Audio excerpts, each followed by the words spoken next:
Hello students, यहाँ पर मैं आपका चैप्टर नंबर 10 अंदाज अपना अपना लेकर आया हूँ। तो आइए हम चैप्टर के अंदर देखते हैं कि ये हमें क्या बताता है।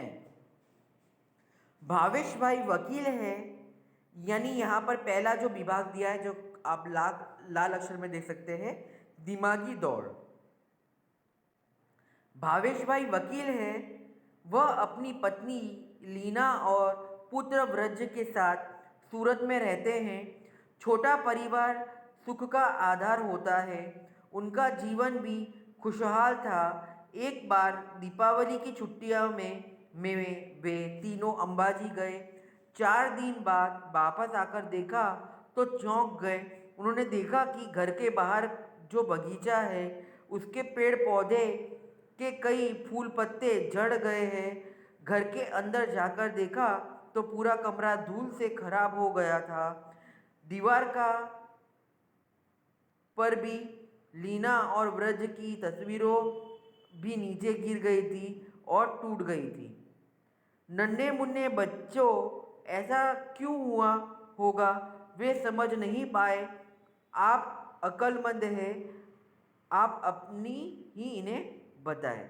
यानी कि यहाँ पर जो है कि अंदाज अपना अपना, यानी चैप्टर का नाम इसलिए लिया है दिमागी दौड़ है। तो कहने का मतलब है कि यहाँ पर एक छोटी सी आपको प्रस्तुति दी गई है।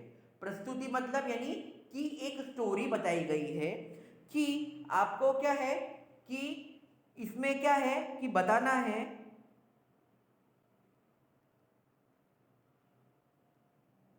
कि यहाँ पर कि क्या दुर्घटना घटी होगी जिससे कि ऐसे जो जो झाड़ के जो फूल पौधे हैं वो झड़ गए हैं। घर में चारों ओर धूल जम गई है। साथ ही क्या है कि उनकी जो दीवार पे जो तस्वीर लगी थी वो गिरकर टूट गई है। तो मेरे अंदाजे से मेरे को ऐसा अनुभव हो रहा है कि वहां पर जो तूफान, यानी कि जो धूल का जो तूफान होता है वो आया होगा, उससे ये घटना घटी होगी। आप भी अपना अपना वक्तव्य इसमें रख सकते हैं कि आपके वक्तव्य के अनुसार कि यहाँ पर कौन सी बात हुई होगी। तो आइए अब दूसरा चरण देखते हैं।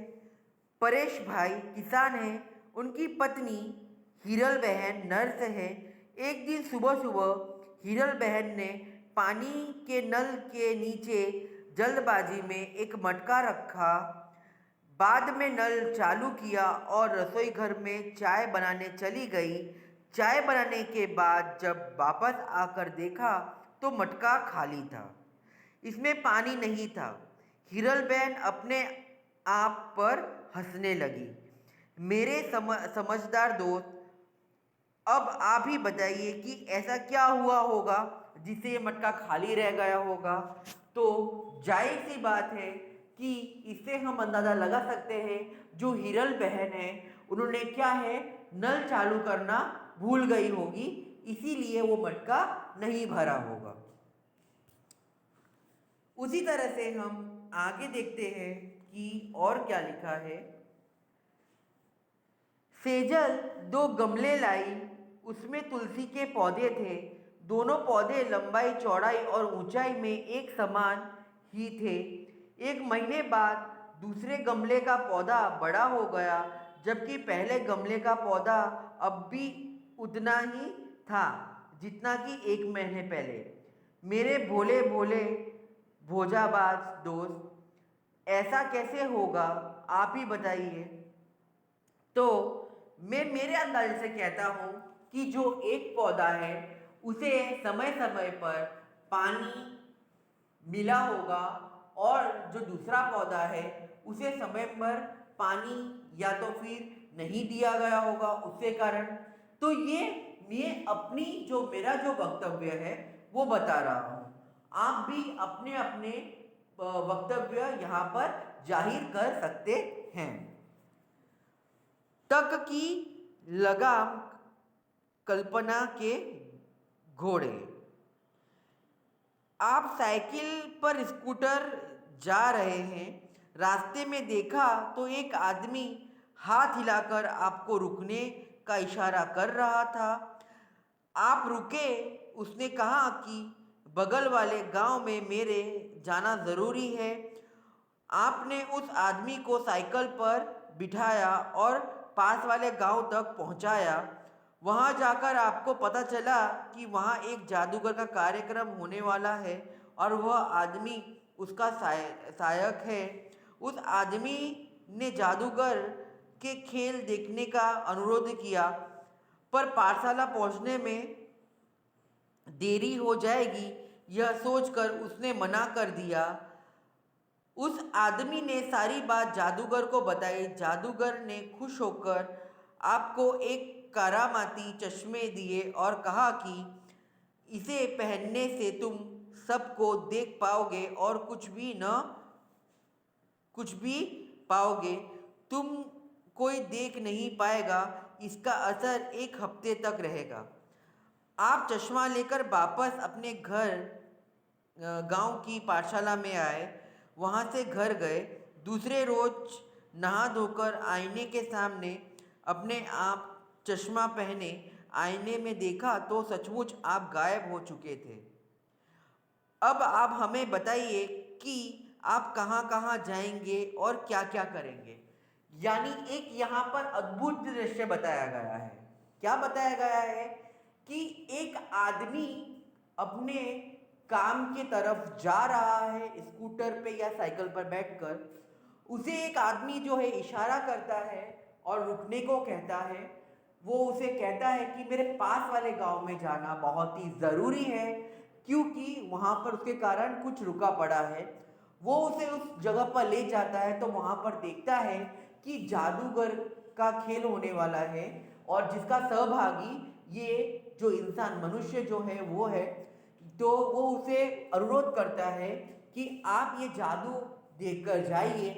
तो वो मना करता है कि मेरे स्कूल का समय हो जा रहा है तो मुझे जाना ज़रूरी है।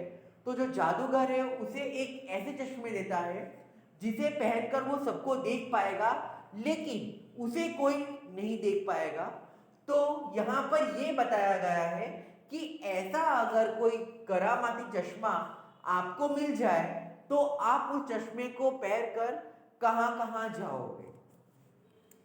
तो मेरे हिसाब से मैं इसे पहनकर जहाँ तक हो सके तो मैं कुछ अपने दोस्तों के बीच में या कुछ मेरे रिश्तेदारों के बीच में जाना चाहूँगा, ये जानने के लिए कि वो मेरे बारे में कैसी सोच रखते हैं। ये जानने के लिए कि मैं उनको दुखी रखता हूँ या खुश रखता हूँ। तो ये जानने के लिए मैं ये चश्मा पहनकर मेरे दोस्तों या मेरे रिश्तेदारों के बीच जाना पसंद करूँगा। तो ये मेरा वक्तव्य है। अब आप अपना वक्तव्य इसमें ज़रूर बताइएगा। पूरे दिन की पढ़ाई और खेल कूद के बाद रात को आपकी आंख लग गई। नींद में आपने एक समय सपना देखा। आप घूमते घूमते बहुत दूर निकल गए। आप नदी पहाड़ों के अद्भुत सौंदर्य के लीन हो गए। आपकी आपको पता भी ना चला और आप चलते चलते जंगल में पहुंच गए। यकायक आपके सामने एक शेर आ गया। शेर को देखकर आपको होश आया। आप घबरा गए, मारे डर के आंखें बंद कर दी। आपके ईश्वर को याद किया और कहा, काश मेरे पास पंछी की तरह पंख होते तो तभी चमत्कार हुआ और आपके हाथ की जगह पंख उग जाए गज आए। आप उड़कर वापस घर आए। आप बड़े खुश थे। जान भी बची और पंख भी मिल गए। अब सपना टूटा। आपने नींद से आंखें खोली। अपने पाया कि आप हकीकत में हाथों की जगह पंख मिल गए हैं। ये परिंदे दोस्त, अब बताइए कि आप कहाँ कहाँ जाएंगे और क्या क्या देखेंगे। यानी कहने का मतलब है यहाँ भी एक बहुत सुंदर कल्पना दी गई है कि आपको क्या है, सपने में आप ये सब चीज देख रहे हैं, जो कि मैंने आपको अभी बताया कि आप एक जंगल में गए हैं, वहां पर आपके सामने शेर आ गया है, आपने ईश्वर को याद किया, ईश्वर से आपने प्रार्थना की कि आपके हाथ के जगह पे आपके पंख होते तो आप क्या है यहाँ से उड़ जाते। तो हालांकि वही चीज हुई और आप उड़कर अपनी जगह पे आए, आपका सपना टूटा और आपने देखा कि आपके हाथ के जगह पर आपके पंख आ गए हैं। तो यहाँ पर ये बताना चाहते हैं कि आपका अगर हाथ की जगह पे पंख अगर आ जाएगा तो आप उड़कर कहाँ कहाँ जाना पसंद करोगे। तो यहाँ पर मैं अपना वक्तव्य दे रहा हूँ कि मेरे साथ अगर ऐसा होता है तो मैं हमेशा यही वो करूँगा कि मैं उड़कर मैं अपने गांव यानी कि जहाँ पर मेरा गांव है वहाँ जाऊँ और वहाँ से उड़कर फिर मैं अपने घर आऊँ। ये मेरा वक्तव्य है। तो आप भी अपना अपना वक्तव्य यहाँ पर दे सकते हैं। अब यहाँ पर एक लास्ट है, इस बार आपकी मज़ेदार और अनोखी कसौटी होने वाली है। एक बड़ा जहाज आपको निर्जन द्वीप पर ले जाने वाला है। वहाँ केवल मिट्टी, कंकड़, पत्थर, पहाड़ और समुद्र पानी ही है। मेरे बुद्धिमान दोस्त, यहाँ एक हफ्ते तक सुख चैन में रहने के लिए आप अपने साथ क्या क्या ले जाओगे? सूची बनाइए। मैं क्यों मानूं?